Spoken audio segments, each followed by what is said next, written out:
Louis X, dit le Hutin, naît en 1289 et devient roi de France entre 1314 et 1316. Il est le fils aîné de Philippe IV le Bel. En 1305, il épouse en premières noces Marguerite de Bourgogne. Mais sa femme l'ayant trompé, elle est enfermée à Château-Gaillard où elle mourra. Louis X épouse donc en secondes noces Clémence de Hongrie. Le règne de Louis X sera relativement court puisqu'il ne durera que 2 ans. Dès 1316, il doit faire face au comte de Flandre Robert de Béthune. À l'époque, ce dernier a refusé de lui prêter hommage. Louis réunit donc les États généraux et l'armée royale entre en Flandre dès l'année 1316.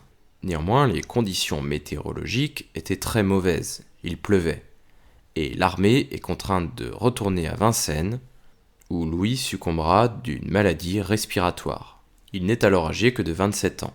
Son fils, Jean Ier, dit le Posthume, deviendra alors roi de France. Cet enfant, né cette même année 1316, ne vit que 5 jours. Par conséquent, à sa mort, le trône va revenir au frère de Louis X, Philippe V.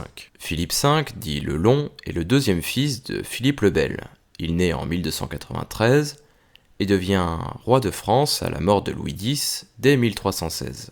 Philippe V va mener une campagne en Flandre contre le comte Robert III de Flandre. Celui-ci finira par lui rendre hommage au palais de la Cité le 5 mai 1320. Au niveau politique, il va continuer le travail de son père et centraliser davantage les différentes institutions.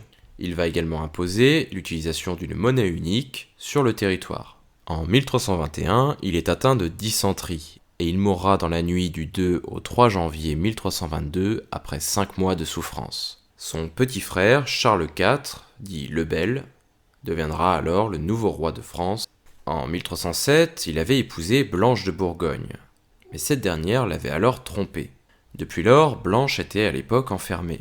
Il décide finalement de la répudier et va se remarier à Provins avec Marie de Luxembourg dès 1322. Cependant, Marie mourra en couche et il devra épouser le 13 juillet 1325 sa cousine Jeanne d'Évreux. Malade dès le 25 décembre 1327, sa femme, la reine Jeanne, est alors enceinte. À l'époque, il souhaite que son cousin, le comte Philippe de Valois, le fils de Charles de Valois, devienne le régent de France si sa femme, Jeanne, donne naissance à un fils. Cependant, le roi mourra au début de l'année 1328, et en l'absence de descendants mâles, la question de la succession n'est toujours pas tranchée. Finalement, ce sera Philippe VI de Valois qui deviendra le roi de France.